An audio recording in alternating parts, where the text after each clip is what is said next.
So before we run through Heat 3, I'm going to bring you a temperature update from the commentary box, brought to you in part by my forehead. It is warm. Yeah. It is melting levels of hot in this commentary box. We were talking about, you know, losing the weight for the 24-hour. I think all I need to do is 2 days in here. You sleep in here. I'll soon get rid of it. So, pole position taken by Charlie Wyatt. He took pole for Heat 1, won Heat 1. Pole for Heat 2, won Heat 2. Pole for Heat 3. Can he make it the hat-trick? Let's find out. Second place will be Catherine Potter, number 20. Third, Lizzie Mentier. Fourth, Jared Fox-Whiteley. Fifth will be Ethan Gerling, and alongside him, Thomas Potter in sixth. Seventh place will be Isabella Stansmore-Wilson. Eighth, David Mack. Ninth will be Tom Holden. 10, Hudson Barker-Dix. 11 is Leon Barlow, and 12th is Josh Cooke. 13th, Oliver Watson. 14th, Addison Smith. 15th, Alex Fraser. 16th, Finlay Stubbings. 17th, Jack Thompson. 18th, Sophie Porsey. 19th is Lewis Goff. 20th, William Robinson. 21st, Cody Lamb. 22nd, Harris Ali. 23rd, William George Howard. And 24th, Alex Lynn. 25th will be Sam Robson, who unfortunately had an incident in Heat 2 and ended up facing the wrong way. So we'll be looking for Sam to make up some places in this one. 26th, Holly Allen. And 27th, Ethan Charles. So 27 drivers on the grid, and we spoke a few moments ago about William Young. And, he's just informed us that his car needs a little bit of work, and that hopefully he'll be back with us later on in the season. There's Sophie Porsey in the 77, joining, moving herself into position on the grid, starting the previous race from the back. She worked through and moved through the field, took at least 8 places, and as the rest of the field lines up, we've got Holly Allen in the 95, rolling into place in that immaculately turned out car. It's beautiful, that number 95. But our grid is formed up. Starlight Marshall makes his way to the front. Charlie Wyatt on the inside, Catherine Potter on the outside as the drivers run straight down towards National for the first time. The green is up, the green is down, we're underway and racing. It's a good start from the outside of the front row by Catherine Potter. Not quite enough though, and it looks like Charlie Wyatt's going to slot into his customary first place berth. Lizzie Mentier took third as well through the National Loop. I think she dropped down a little bit, managed to get it back past Jared Fox-Whiteley into hairpin 1. Hope to see all our drivers make their way round on the opening lap. Looks like everybody's got round the first 2 hairpins without much incident. We see Ethan Charles coming through the field from the back, following his removal from heat number 2. Great move as well by David Mack down the inside of Hudson Barker-Dix, and Tom Holden and Leon Barlow look to pull the same move off as well. Got the 87 there. I'm going to check who that is. The 87 of Tom Holden was side by side coming out of hairpin 4. Jared Fox-Whiteley setting the fastest lap of the race on the first lap. Has had a flyer. Started, if memory serves, low part of the top 10, but he's up to 4th place and flying along. Yeah, he was well on for a podium here last time in round number 2 at the start of July. And remember, round number 4 brought to you tomorrow from 10:30 by Alpha Line and Teesside Karting here for NRG Cycles Owner Sprint Series. Out in the front there, where after 2 laps, Charlie Wyatt, but he's not been able to break away this time, Tom. No, but the front 4 seem to have got a bit of a gap now. They're going to fight it out for the first 4 places, followed by a pack of around 7 behind them. So all action throughout the field. I'm just keeping my eye on hairpin 1 every time we go through now, just because of the amount of incidents that we've had so far. Just people clipping that little tyre that's jutting out, and it's made an impact on so many people's days so far. But if they can't adjust to what's happening, then this is you know, the changes of the track, then this is what happens. Yeah, contact there into the third of the 4 tight hairpins. Isabella Stansmore-Wilson running into the back of Ethan Girling. Girling shakes his head. Looked like Stansmore-Wilson carried a lot of speed into that corner. All of them now remain where they were. So Girling in 6th, Stansmore-Wilson 7th, David Mack in 8th. That's Tom Holden and Leon Barlow behind them. There is, David Mack dives to the inside.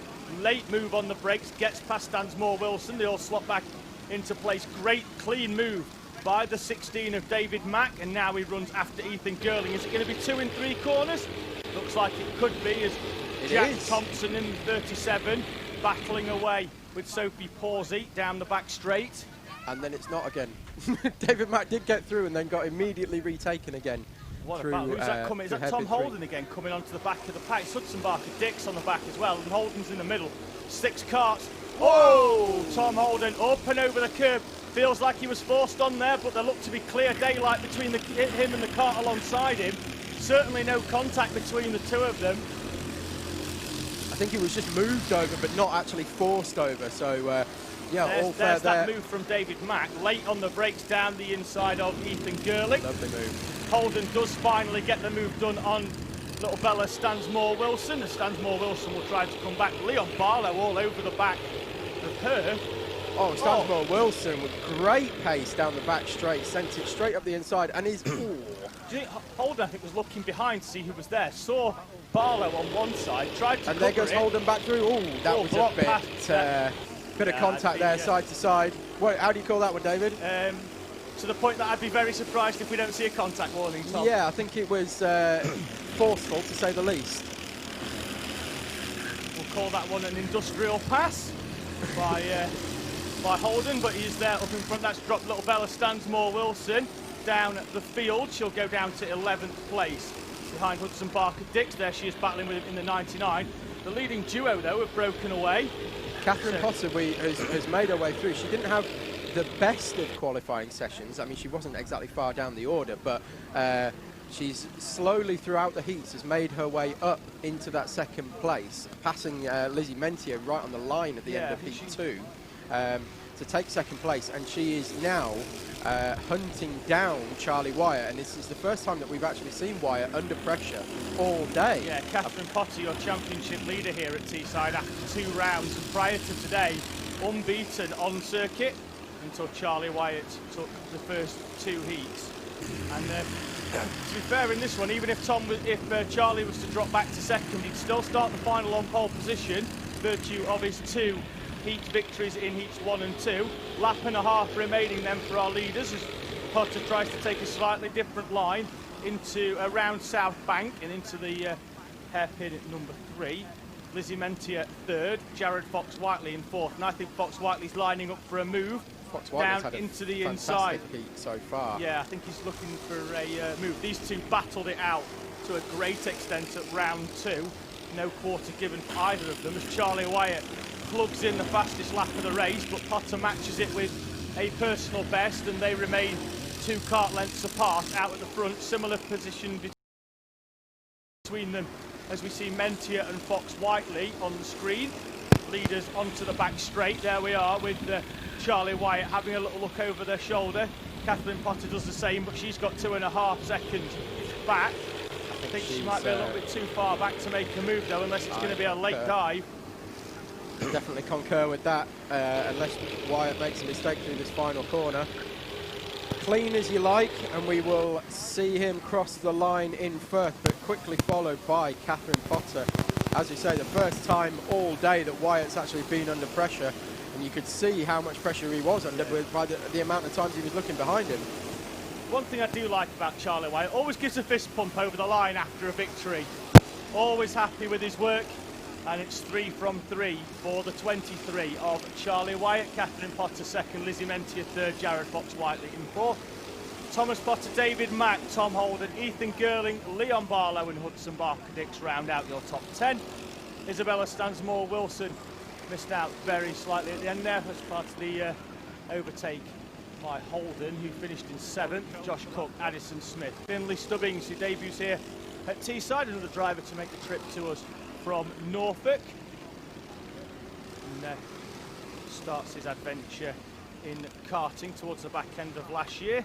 Got his own kart at the start of this year and joins us here at Teesside after a fairly impressive debut at Hello Park, winning all his races and finals. And looks forward to mixing it with a big grid of cadets here at Teesside. 27 drivers on the grid today. Expect 1 or 2 more to join the fray tomorrow for the action that will start here for round number 4 from 10:30 tomorrow morning. So we've got Leon Barlow's family are getting well involved on the socials now, and they're still awake in Australia. Yeah, cheering him on and doing well, and he had a good performance in that round as well. As we can see, just coming over the weighing scales here, that fluoro yellow helmet, fluoro yellow wheels, and a little point to the camera as well. You see, Mr. Andy Barlow, he can see you. Well, he can't see you, but he knows that you're watching and supporting.